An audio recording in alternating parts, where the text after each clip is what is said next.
Welcome to Candl stream, where I explain the true fundamental workings of a market or a price fractal. You see, Churchill famously said that of intense complexities, intense simplicities emerge, and this is also true for the chart.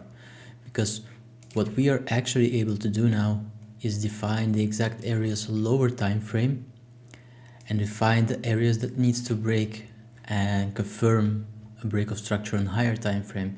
And by doing so, we're able to exclude all this noise, so we are able to see through the chart. And it goes on and on because it's a fractal.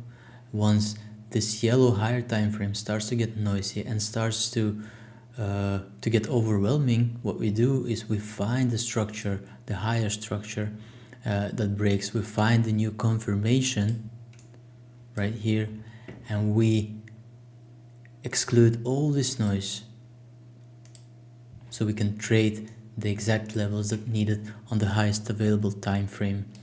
And if you're ready to understand how the price fractal actually works on its fundamental level, subscribe.